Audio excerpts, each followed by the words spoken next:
जय हिंद दोस्तों। तो स्वागत है आप सभी का आपके अपना यूट्यूब परिवार अध्ययन सागर वाला में। तो चलिए हम इस क्लास को शुरू करते हैं, इस वीडियो को शुरू करते हैं। आप लोग सीरीज को देखते आ रहे हैं कंटिन्यू, पिछले कई सीरीज हम लोग कवर कर चुके हैं। तो आज हम लोग इस वीडियो के सीरीज के माध्यम से सामान्य विज्ञान जो 15,000 से भी प्लस एमसीक्यू इसमें शामिल किया गया है और पिछले 30 वर्षों में जितने भी सारे एग्जाम हुए हैं, चाहे स्टेट लेवल से लेकर के सेंट्रल लेवल तक, सभी एग्जामों को इसमें कवर कर किए गए हैं क्वेश्चनों को। पिछले 30 वर्षों में जितने भी सारे एग्जाम हुए हैं, चाहे वो लो लेवल का एग्जाम हो चाहे हाई लेवल का एग्जाम हो। तो हम लोग जीव विज्ञान को सब्जेक्ट को स्टार्ट किए हैं। जीव विज्ञान में हम लोग मानव रोग को देख रहे हैं, ह्यूमन डिजीज के बारे में, जिसमें बहुत सारे क्वेश्चन इससे आते हैं और हर क्वेश्चन आपको एग्जाम में प्रश्न पूछे हुए मिल जाएगा, क्योंकि हम आपको शुरू में ही बताए हैं कि पिछले 30 वर्षों में जितने भी सारे एग्जाम हुए हैं उन सभी एग्जामों का इसमें क्वेश्चन बैंक को दिया गया है क्वेश्चन को। तो चलिए हम आपको डायरेक्ट बिना समय को वेस्ट किए हुए हम आपको लेकर के चलते हैं क्वेश्चन पर। और ये रहा हम लोग का आज का सवाल। जैसे कि आप लोग यहाँ पर देख सकते हैं कि जीव विज्ञान यहाँ पर आप लोग को शो हो रहा होगा। तो आज का पहला प्रश्न यानी कि सीरीज का 57वां क्वेश्चन है कि निम्नलिखित में से कौन सी बीमारी जो है वो जीवाणु यानी संक्रमण के कारण होता है। तो जीवाणु यानी संक्रमण के कारण होने वाला रोग इनमें से कौन सा है? तो कुष्ठ रोग है। ऑप्शन नंबर कौन सा हो जाएगा? सी इसका सही उत्तर हो जाएगा। क्या हो जाएगा? कुष्ठ रोग जो है वो जीवाणु के कारण, बैक्टीरिया के कारण होने वाला रोग है।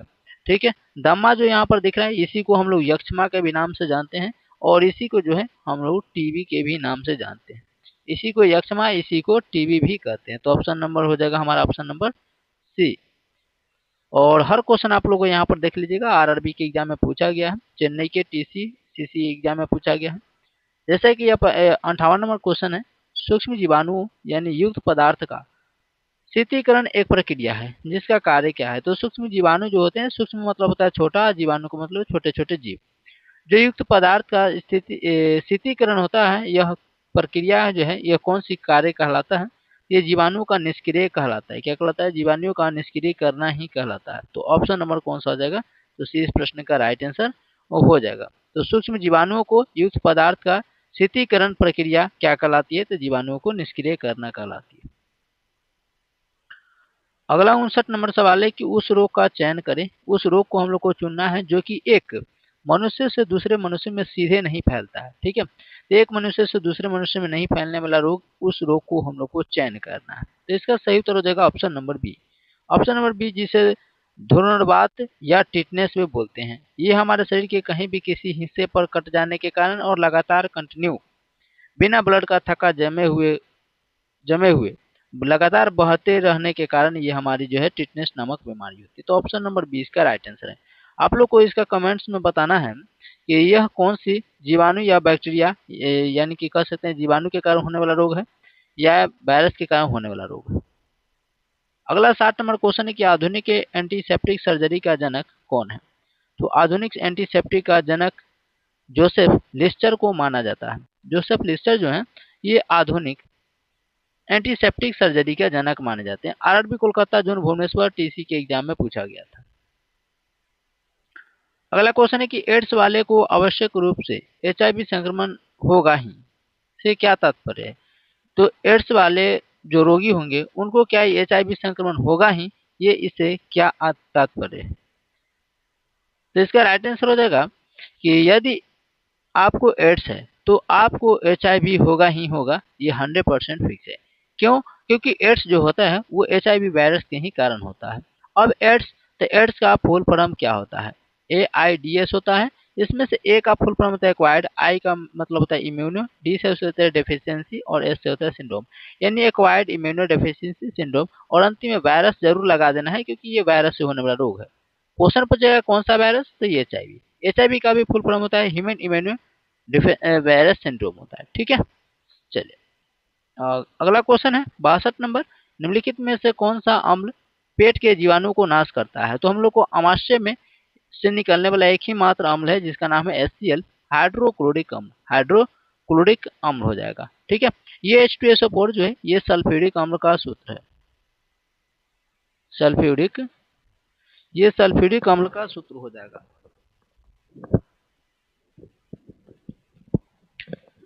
ठीक है। तो ये जो हो जाएगा ये सल्फ्यूरिक अम्ल का सूत्र हो जाएगा H2SO4। ठीक है। ये हमारा HCl हो जाएगा ऑप्शन नंबर बी। आइए अगला नंबर क्वेश्चन की ओर चलते हैं। 63 नंबर सवाल कहता है कि एड्स फैलता है तो एड्स हाथ मिलाने से फैलेगा? नहीं। श्वास संपर्क से नहीं होगा? नहीं। कीटों से? नहीं। ये शारीरिक संबंध बनाने से होगा, यौन संपर्क से होता है। सिर्फ ऑप्शन नंबर डी इसका राइट आंसर हो जाएगा। ठीक है, चलिए ये सिर्फ यौन संपर्क करने से होता है। अगला क्वेश्चन है, शाकनाशी ऐसे रासायनिक द्रव्य है जो डैश का नियंत्रण करते हैं। तो शाकनाशी ऐसे रासायनिक द्रव्य होते हैं, रासायनिक केमिकल होते हैं जो कवक को परेशान करते हैं, यानी कि कवक को नष्ट करते हैं, नियंत्रण करते हैं, या अपत्रीन को, या सुता क्रीम को, या कीट को। तो इसका राइट आंसर हो जाएगा ऑप्शन नंबर बी, अपत्रीन। अपत्रीन को नष्ट करते हैं। ऑप्शन नंबर बी इसका सही उत्तर हुआ। ठीक है, चलिए 64 हो गया।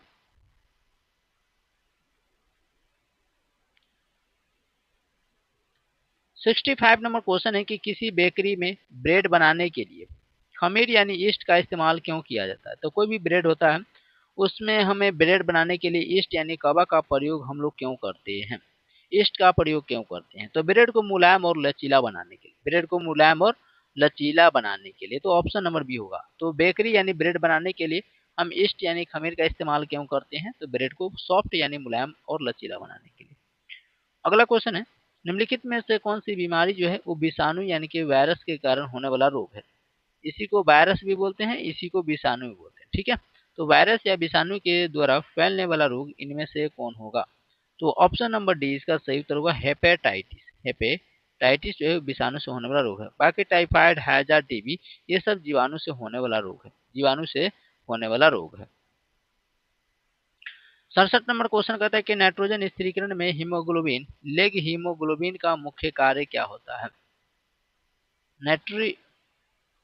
नाइट्रोजन स्थिरीकरण में लेग हीमोग्लोबिन का क्या आवश्यक है? तो ये ऑक्सीजन का अवशोषण करता है, ऑक्सीजन का अवशोषण करता है। ऑप्शन नंबर ए इसका सही उत्तर है। नेक्स्ट क्वेश्चन है, डायलेक्सिया संबंधित है, डायलेक्सिया संबंधित है। डायलेक्सिया किससे संबंधित है?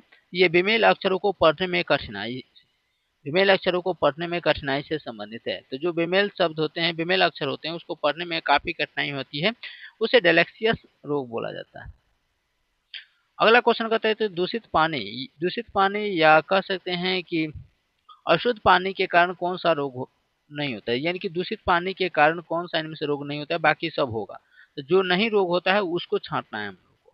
ठीक है, चलिए यहाँ पर देखिए, हैजा जो है ये दूषित पानी के कारण होने वाला रोग है, टाइफाइड होने वाला रोग है, पीलिया होने वाला रोग है। लेकिन मिसल मिसल जो है ये दूषित पानी के कारण होने वाला रोग नहीं है। तो यही हमको छांटना था कि जो नहीं होता है, यानी पानी, दूषित पानी को पीने से रोग नहीं होता है, उसी को छांटना था। बाकी हैजा, टाइफाइड, पीलिया ये सब होता है। अगला क्वेश्चन कहता है, निम्नलिखित में से कौन सा रोग जो है वो विषाणु के कारण होता है, यानी वायरस के कारण होता है? 70 नंबर क्वेश्चन है, तो इसका राइट आंसर हो जाएगा चेचक, जिसे छोटी माता बोलते हैं या स्मॉल पॉक्स बोलते हैं। तो ऑप्शन नंबर ए इसका राइट आंसर होगा। निम्नलिखित में से कौन सा रोग है जो विषाणु के कारण होता है? चेचक होता है। चेचक का खोज किसने किया था? चेचक के टीका का खोज किसने किया था? एक बार आप लोग कमेंट्स में बताएंगे कि चेचक के टीके का खोज किसने किया था। ठीक है, चेचक के टीके का खोज किसने किया था? इसका आंसर आप लोग कमेंट्स में जरूर बताइएगा।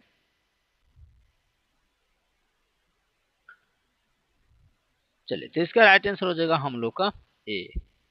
आइए अगला नंबर सवाल है कि एड्स बीमारी में डी का क्या तात्पर्य है? तो यानी इसका फुल फॉर्म आपको पता होगा तो मार दीजिएगा। ए से एक्वायर्ड होता है, आई से इम्यून होता है, डी से डिफिशियंसी होता है, जो ऑप्शन नंबर सी में दिया गया है।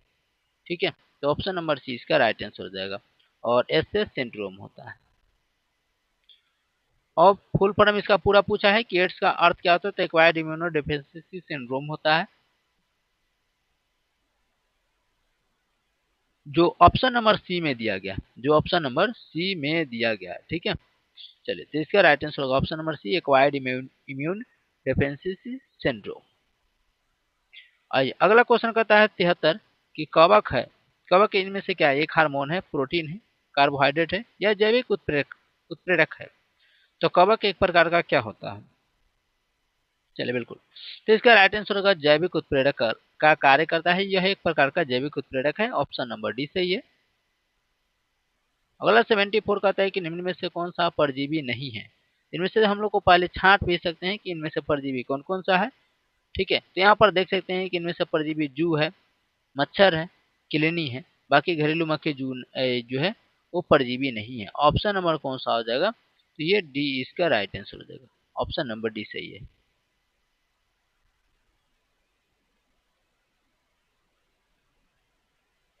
चलिए अगला नंबर सवाल कहता है कि HIV संबंधित है। HIV संबंधित है तो ये एड्स से होता है, क्योंकि ये HIV के कारण ही क्या फैलता है, तो एड्स फैलता है, तो ये एड्स से संबंधित। ऑप्शन नंबर डी सही है। और हर क्वेश्चन के नीचे आप लोग को यहाँ पर मेंशन दिख जाएगा कि कौन सा एग्जाम में पूछा गया। जैसे RRB सिकंदराबाद जोन में ये क्वेश्चन पूछा गया था कि निम्नलिखित में से कौन विषाणु के द्वारा होने वाली बीमारी है।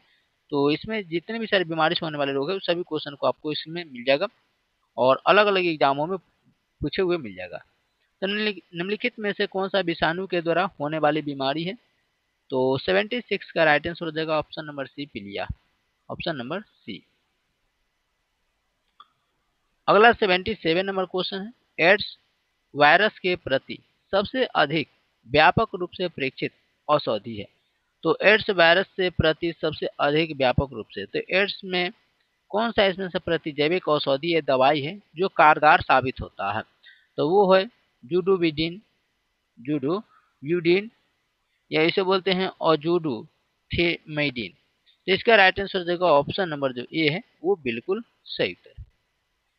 नेक्स्ट क्वेश्चन है, सर्वप्रथम जीवाणु का पता किसने लगाया था?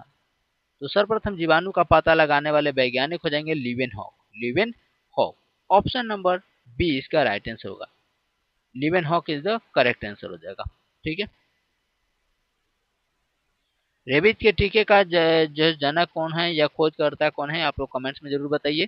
79 नंबर क्वेश्चन है कि सामान्यतः वायरस यानी निम्नलिखित को छोड़कर समस्त पौधे को संक्रमित करता है। तो वायरस जो है इनमें से कौन से पौधे को छोड़ के संक्रमित करता है? तो देखिए यहाँ पर जो तनाग्र है ये तनाग्र को प्रदूषित करता है, तनाग्र को संक्रमित कर देगा, पॉजिटिव कर देगा। ऑप्शन नंबर कौन सा हो जाएगा?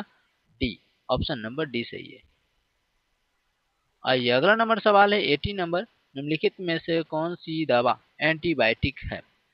इनमें से कौन सी दवा जो है एंटीबायोटिक है? तो पेनिसिलिन। पहले पेनिसिलिन जो है एंटीबायोटिक दवा के रूप में जानी जाती है। ऑप्शन नंबर सी इसका करेक्ट आंसर हो जाएगा। पैरासीटामोल जो है आपको बुखार में दिया जाता है। नेक्स्ट है कि पनीर जिसे अंग्रेजी में चीज बोलते हैं बनाने में किस कवक का प्रयोग किया जाता है? तो चीज यानी कि अंग्रेजी में बोले तो पनीर, इसको बनाने में रेनिन का प्रयोग किया जाता है, क्योंकि रेनिन जो है वो हमारे दूधों में पाया जाता है। किसमें पाया जाता है? तो दूध में। तो रेनिन नामक प्रोटीन किसमें पाया जाता है? तो दूध में। ठीक है, ये एक प्रकार का प्रोटीन है जो हमारे दूध में पाया जाता है। दूध की शुद्धता किससे मापते हैं? लैक्टोमीटर से मापते हैं। ये भी आप लोग याद रखना है कि दूध की शुद्धता जो है वो लैक्टोमीटर से मापा जाता है। और दूध से दही बनाने में कौन सी क्रिया होती है? तो दूध से दही जो बनती है वो लैक्टोबैसिलस नामक जीवाणु के कारण बनती है। तो ये भी आप लोग याद रखेंगे। नेक्स्ट क्वेश्चन कहते हैं कि नदियों, तालाबों और इत्यादि में जाने वाले जलीय हरे पौधे को कहा जाता है। तो नदियों या तालाबों में जो हरे हरे पौधे दिखते हैं उसे हम लोग क्या कहते हैं?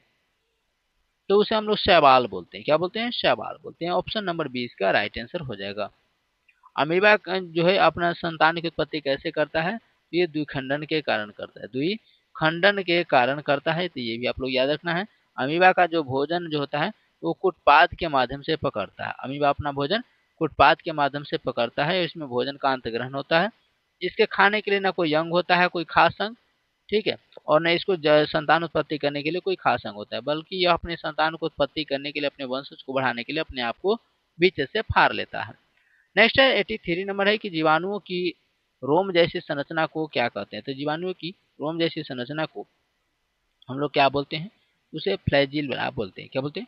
फ्लैजिला। आइए अगला नंबर सवाल को देखते हैं कि पैरासीटामोल उपयोग में लाया जाता है। तो अभी हम आपको बताए थे कि पैरासीटामोल का उपयोग हम लोग कहाँ करते हैं? तो शरीर के दर्द निवारण के लिए करते हैं। और इसका सही उत्तर हो जाएगा हम लोग का ऑप्शन नंबर ए। ठीक है, ऑप्शन नंबर ए इसका राइट आंसर होगा, दर्द निवारक के लिए। आइए अगला 85 नंबर सवाल है हम लोग का यहाँ पर। 85 नंबर क्वेश्चन कहते हैं कि मानव शरीर के किस भाग में पायरिया लग जाता है? तो पायरिया यानी कि मसूड़ा से खून निकल जाती है, यानी कि दांतों के मसूड़ा से खून निकलना ही पायरिया कहलाता है। ऑप्शन नंबर ए इसका राइट आंसर है। बबूल को भी दतमन से भी ये ठीक हो सकता है, बबूल के दतमन कीजिएगा ना तो उससे भी ठीक हो जाता है। रेबीज के टीके, यही आप लोगों से क्वेश्चन पूछ रहे थे क्योंकि ये क्वेश्चन एग्जाम के लिए महत्वपूर्ण है कि रेबीज के टीके का खोज किसने किया था। टीका मतलब होता है वैक्सीन, ठीक है। तो रेबीज के टीके यानी वैक्सीन का खोज किसने किया था? चलिए, तो इसका सही उत्तर हो जाएगा option number B, Louis Pasteur ने। लुइस पास्चर ने रेबीज के टीके का खोज किया था। रेबीज किससे होता है? तो कुत्ता के काटने से होता है, ठीक है, कुत्ता को काटने से। अगला 87 नंबर क्वेश्चन है इबोला। तो इबोला एक प्रकार का वायरस है। इबोला एक प्रकार का वायरस है जिसमें विषाणु लागल होगा, वही इसका आंसर हो जाएगा, ठीक है। तो यहाँ पर जैसे कि देख रहे हैं, आप आसानी से पकड़ में बना सकते हैं, यहाँ पर विषाणु लागल है। तो इबोला है वो पश्चिमी अफ्रीका में समिति एक विषाणु रोग है, ठीक है। तो पश्चिमी अफ्रीका में फैलने वाला एक रोग था इबोला नामक वायरस, जो काफी चर्चित है। अगला 88 नंबर क्वेश्चन है, निम्नलिखित में से कौन सा रोग है जो बैक्टीरिया से होता है? तो बैक्टीरिया से इसका ट्रिक भी अगला वीडियो में हम आपको लेकर के आएंगे। विषाणु से होने वाला रोग, जीवाणु से होने वाला रोग, ठीक है, और कवक से होने वाला रोग, फंगस, इस तरीके से हम लोग लेकर के आएंगे ट्रिक भी। निम्नलिखित में से कौन सा रोग है जो बैक्टीरिया से होता है? तो ये हो जाएगा तपेदिक। तपेदिक जो हो जाएगा वो बैक्टीरिया से होने वाला रोग है। बाकी यहाँ पर चेचक दिख रहे हैं, तो ये भी आप लोग को विषाणु के कारण होने वाला है, ठीक है। I89 नंबर क्वेश्चन है, मनुष्य का सामान्य तापक्रम लगभग कितना होता है? मनुष्य के शरीर का देखिए, कभी कभी क्वेश्चन आपको सेल्सियस में पूछेगा, कभी कभी आपको फ़ारेनहाइट में भी पूछेगा, ठीक है। ये भी आप लोग को ध्यान रखना है। तो 36 दशमलव कुछ जो है, यानी कि इस तरीके से ये सेल्सियस में रहता है, लेकिन जबकि फ़ारेनहाइट की बात करेगा तो फ़ारेनहाइट हो जाएगा 98 डिग्री फ़ारेनहाइट, 98 डिग्री फ़ारेनहाइट। तो सेल्सियस में वही होगा 36 के आसपास होता है, ठीक है।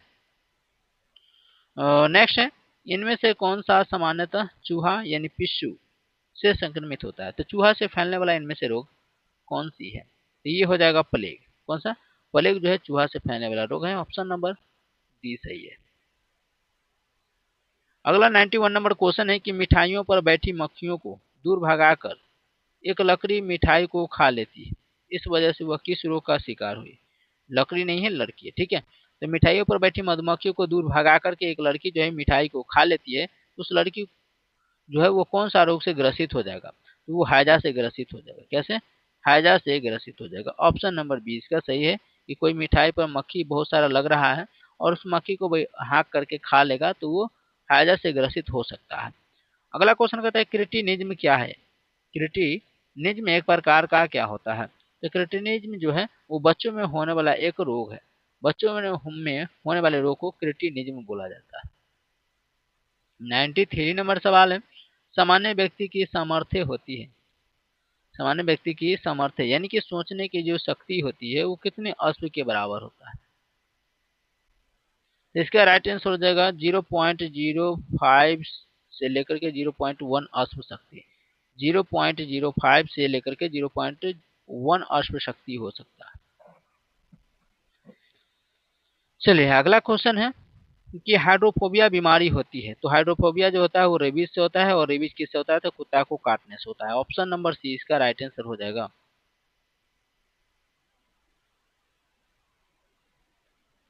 चलिए, 96 नंबर क्वेश्चन है।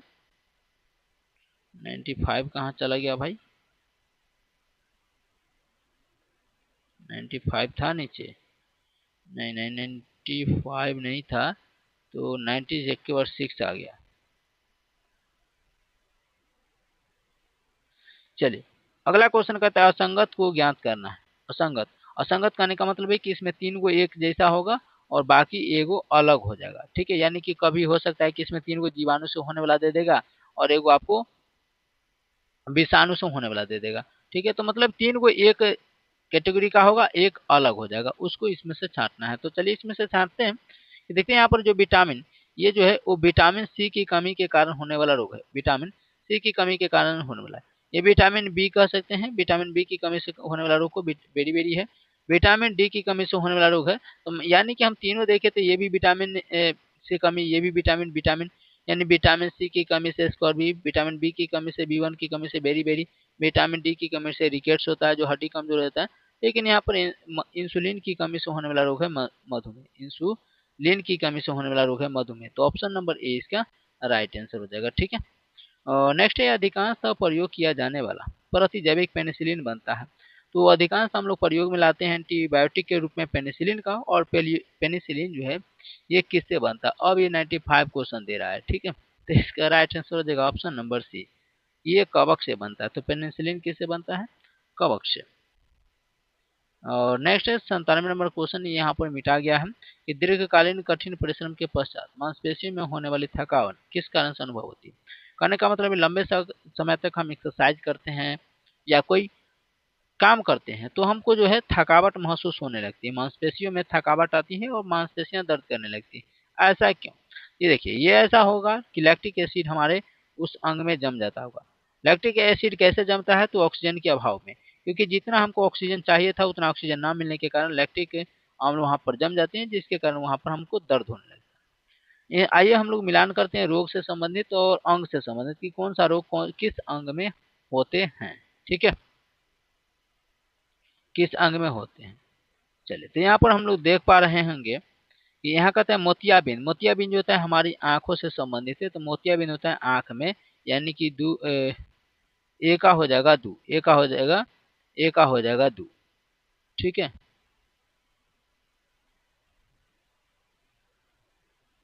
ए का हो जाएगा दू। आगे है पीलिया। तो पीलिया जो होता है यकृत से संबंधित है। मधुमेह जो होता है अभी बताए थे कि मधुमेह हमारा हो जाएगा पाचन ग्रंथि, यहाँ पर कहते हैं डी और यहाँ पर दू को बचता है और, ठीक है। तो मधुमेह हो जाएगा पाचन ग्रंथि से संबंधित है कि इंसुलिन अगर पाचन सही से नहीं होगा तो इंसुलिन की मात्रा कम जाएगा, और हमारे ब्लड में इंसुलिन की मात्रा कम गया तो डायबिटीज हो जाएगा। और एस्टोमेटाइटिस, एस्टोमेटाइटिस जो है वो जीभ से संबंधित है। यानी कि दू का देख लिए, बी का देख लिए 3, सी का देख लिए 4 और डी का देख लिए 1। 2 3 4 1, 2 3 4 1। तो देखिए किस ऑप्शन में एक ऑप्शन है 2 3 4 1। ऑप्शन नंबर बी इसका राइट आंसर हो जाएगा। वो एग्जाम में आप लोग 1 2 भी मिलेगा तो मिला करके बना सकते हैं। नेक्स्ट है एंजियोप्लास्टी से किस रोग का उपचार होता है। एंजियोप्लास्टी के माध्यम से किस रोग को हम लोग इलाज करते हैं। तो एंजियोप्लास्टी से हृदय रोग को इलाज किया जाता है। ऑप्शन नंबर बी इसका राइट आंसर हो जाएगा, ठीक है। कैंसर जो है कोबाल्ट 16 के माध्यम से किया जाता है, ठीक है। 100 नंबर क्वेश्चन कहते हैं कि रेडियो एक्टिव आयोडीन का प्रयोग निम्नलिखित में से किस रोग के उपचार के लिए किया जाता है। तो रेडियो एक्टिव आयोडीन का प्रयोग हम लोग कौन सा रोग को इलाज करने के लिए किए जाते हैं, ये ठीक करने के लिए। तो ये हो जाएगा हम लोग को थायराइड ग्रंथि को ठीक करने के लिए। थायराइड ग्रंथि को ठीक करने के लिए हम लोग जो है सो रेडियो एक्टिव आयोडीन का प्रयोग करते हैं। चलिए, 101वां नंबर क्वेश्चन है, निम्न में से कौन सा युग्म सुमेलित नहीं है। इनमें से कौन सा जोड़ा जो है वो सुमेलित नहीं है। यहाँ पर कहता है कि यहाँ पर देख सकते हैं 4 ऑप्शन को हम डिस्कशन करेंगे। ए वाला को छोड़ देते हैं कि जोसेफ लिस्टर जो है वो कुष्ठ रोग से संबंधित है, ये गलत है। जोन्स इस साल्क ने पोलियो के विरुद्ध टीका खोजा था। तो पोलियो का टीका का खोज किसने किया था, तो जोन्स इस साल्क ने किया था। जबकि पेनिसिलिन का खोज किसने किया था, तो ये अलेक्जेंडर फ्लेमिंग ने किया था, ठीक है। और ये किससे प्राप्त होता है, तो कवक से प्राप्त होता है, ठीक है। और आगे यहाँ पर कहता है कि चेचक के खोजे का टीका का खोज किसने किया था, तो एडवर्ड जेनर ने, ठीक है। तो चेचक के वैक्सीन का खोज एडवर्ड जेनर ने किया था। चेचक यानी स्मॉल कह सकते हैं कि इसको छोटी माता बोलते हैं और मिनी माता भी कहते हैं इसको। और नेक्स्ट है, अल्कोहल का अधिक मात्रा में सेवन करने वाले लोग सामान्यतः किस रोग के कारण मर जाते हैं, सीरोसिस के कारण मरते हैं। किसके, सीरोसिस के कारण मर जाते हैं, ठीक है। तो अधिक मात्रा में अल्कोहल लेने वाले लोग सीरोसिस के कारण मर जाते हैं। चलिए, अगला 103वां नंबर सवाल है कि पीलिया रोग किसके सही रूप में काम नहीं कर पाने से होता है। तो ये आमाशय में हम लोग का पाचन सही से नहीं होगा तो ये काम नहीं करता है, ठीक है। तो हम लोग को पाचन न होने के कारण, तो ऑप्शन नंबर सी डी हो जाएगा आमाशय। किससे संबंधित है, आमाशय। तो 103वां नंबर क्वेश्चन का राइट आंसर क्या हो जाएगा, चलिए सॉरी सॉरी यकृत हो जाएगा, यकृत। ये आमाशय में तो हाइड्रोक्लोरिक अम्ल निकलते हैं, यकृत हो जाएगा। पीलिया रोग किसके सही रूप में कार्य नहीं करने से, यकृत कार्य नहीं करेगा, ठीक है। तो ये पीलिया हो जाता है। अगला क्वेश्चन का एंटीबॉडी, ये मुख्यतः एक पदार्थ है। एंटीबॉडी एक प्रकार का मुख्य पदार्थ है। चलिए, एंटीबॉडी एक प्रकार का प्रोटीन होता है। क्या होता है, प्रोटीन होता है। ऑप्शन नंबर ए इसका राइट आंसर है। नेक्स्ट क्वेश्चन कहता है कि केल्विन स्केल में मानव शरीर का सामान्य तापमान कितना होता है। केल्विन स्केल में मानव शरीर का सामान्य तापमान, केल्विन में देखना है, फ़ारेनहाइट में हम लोग देख लिए 98 डिग्री फ़ारेनहाइट होता है। सेल्सियस में 36 डिग्री कुछ होता है, ठीक है। तो केल्विन स्केल में मानव का शरीर का टेम्परेचर यानी हम लोग को शरीर का टेम्परेचर कितना होगा। चलिए तो इसका कमेंट्स में आंसर आप लोग फटाफट बताइए। 105 नंबर का सही उत्तर क्या होगा। चलिए बिल्कुल सही ऑप्शन नंबर बी हो जाएगा।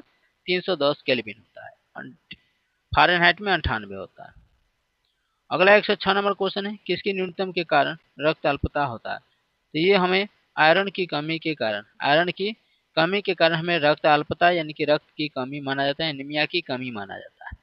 इसका सही उत्तर देगा रक्त अल्पता, फोलिक अम्ल, vitamin B12, option number D. Option number D. आइए अगला नंबर क्वेश्चन कहता है कि लंबे समय तक शारीरिक परिश्रम करने के कारण हम लोग को मांसपेशी में थकान आ जाती है। इसका मतलब है कि हमें लैक्टिक अम्ल कहीं ना कहीं एकत्र हो गया है, लैक्टिक अम्ल जम गया है। ऑप्शन नंबर डी इसका सही उत्तर है। नेक्स्ट क्वेश्चन है, निम्नलिखित में से कौन सा रोग जो है वो ट्रिपल एंटीजन द्वारा प्रतिरक्षित नहीं है। इनमें से कौन सा रोग है जो ट्रिपल एंटीजन के द्वारा प्रतिरक्षित नहीं है। तो हो जाएगा आंत ज्वार, जिसे हम लोग टाइफाइड के रूप में भी जानते हैं। ऑप्शन नंबर ए सही है। अगला 109वां नंबर क्वेश्चन है, पीलिया किससे संबंधित है, यानी पीलिया रोग कौन से रोग से संबंधित है। तो ये भाई हो जाएगा हम लोग को यकृत को सही तरीके से काम ना करने के कारण पीलिया रोग हो जाती है। अगला 110वां नंबर सवाल, रक्त में यूरिक अम्ल की अधिकता के लक्षण है।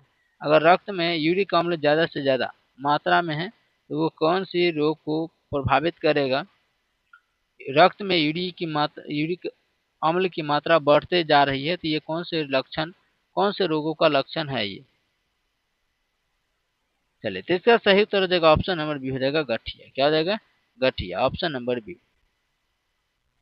नेक्स्ट है कि एड्स का विषाणु शरीर में डैश को नष्ट कर देता है। तो एड्स का जो विषाणु होता है जिसका नाम क्या है, HIV, ह्यूमन इम्यूनो वायरस। ठीक है, तो ये हमारे शरीर में किसको नष्ट कर देता है। तो ये नष्ट करता है हम लोग को प्रतिरक्षित तंत्र को। प्रतिरक्षित तंत्र कहने का मतलब है कि हमें बीमारी से लड़ने वाले तंत्र को नष्ट कर देता है। नेक्स्ट है कि ऑप्थोल्मिक संबंधित है। तो ऑप्थेल्मिक जो है ये किस अंग से संबंधित है। तो ये हो जाएंगे हमारे आंखों से संबंधित है। ऑप्शन नंबर डी इसका राइट आंसर हो जाएगा। चलिए तो अभी इतना ही रहने देते हैं, बाकी धीरे धीरे करके वीडियो आप रेगुलर आता रहेगा आप लोग को बीच, और लॉन्ग लॉन्ग वीडियो लेकर के आएंगे। तो अभी इतना ही रहने देते हैं, बाकी नेक्स्ट क्लास में इसको मिलते हैं 113 नंबर सवालों के बीच। ठीक है, वीडियो आप लोग को मिल जाएगा सुबह को 11 बजे, सुबह 11 बजे, या इसका टाइमिंग हाँ सुबह 11 बजे मिल जाएगा, और शाम को आपको ये 6 या 8 बजे के करीब आपको वीडियो मिल जाएगा। ठीक है, चलिए तो शाम को 8 बजे मिल जाएगा, सुबह को 11 बजे वीडियो मिल जाएगा। 2-3 वीडियो आप लोग को अपलोड होते रहेगा। ठीक है, चलिए तो मिलते हैं नेक्स्ट क्लास में, तब तक के लिए जय हिंद।